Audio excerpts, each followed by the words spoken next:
سیاسی قوتیں ہیں وہ اس میں پرویز صاحب ہیں، اس میں شہباز صاحب ہیں، تو کیا سیاسی قوتوں سے درخواست کرنی چاہیے کہ وہ تحقیقات کریں کہ اس کا سلسلہ رکے، یا وہ خود اس میں حصے دار ہیں؟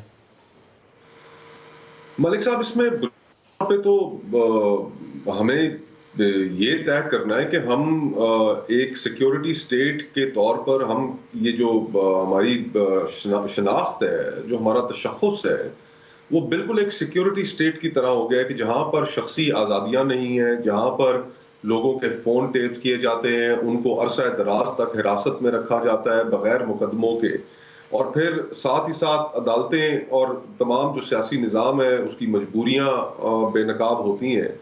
تو اگر ہم اس صدی میں، اگر پاکستان 75 سال گزر چکے ہیں، اگر ہم پاکستان کو اسی طرح مزید چلانا چاہتے ہیں تو انفارچونیٹلی لاجکلی ایسا پھر ممکن نہیں ہوگا۔ ہمیں اپنے رویے بدلنے پڑیں گے، اپنے آپ کو تبدیل کرنا پڑے گا، اور اپنا جو یہ سیکیورٹی سٹیٹ والا تشخص ہے اس کو اتار کے ہمیں پھینکنا ہوگا۔ ہمیں ایک نارمل فنکشننگ ڈیموکریٹک سٹیٹ کے طور پر آگے بڑھنا ہوگا۔ ہمارے پاس ایک آئین ہے، اور وہ آئین آج انفارچونیٹلی اتنا کمزور ہو چکا ہے کہ اس وقت ملک میں کسی کے رائٹس پروٹیکٹڈ نہیں ہیں۔ آپ میڈیا میں ہیں، میڈیا پچھلے 2-3 سالوں میں، 4 سالوں میں جن مشکلات سے میڈیا گزرا، اور اس میں میڈیا کو کیا ریلیف مل سکا انصاف کے نظام سے؟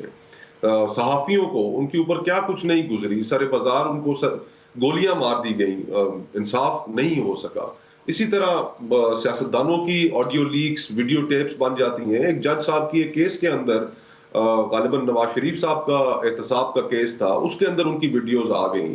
ان کو بظاہر تو ایسا ہی لگا کہ وہ پھر بعد میں بلیک میل کیے گئے۔ تو نہ جانے اتنی کتنی اور ویڈیوز ہوں گی، کتنی اور ریکارڈنگز ہوں گی، ان کے تو کمرے بھرے ہوں گے اس طرح کی ریکارڈنگ سے۔ تو یہ کیوں کی جا رہی ہیں؟ ظاہری بات ہے ان کا مقصد صرف اور صرف ایک ہے کہ بلیک میل کیا جائے، دباؤ ڈالا جائے۔ تو میں تو یہ سمجھتا ہوں، جس طرح میں نے پہلے کہا، اب بھی یہی کہتا ہوں کہ ہمارے ہاں انٹیلیجنس ایجنسیز کے آپریشنز اور ان کا جو کانڈکٹ ہے اس کے اوپر کوئی اوور سائٹ نہیں ہے، اس کے اوپر کوئی قانون موجود نہیں ہے۔ تو ہمیں ضرورت اس چیز کی ہے کہ وہ ایک اوور سائٹ کا قانون ہو۔ کسی کی کیا جرت کہ ایک جج صاحب کی ٹیلی فون ریکارڈ کریں، اور نہ جانے کتنے اور ججز کی، سٹنگ ججز کی اس وقت ریکارڈنگز ہو رہی ہوں گی۔ تو ہمیں we have got to put an end to this.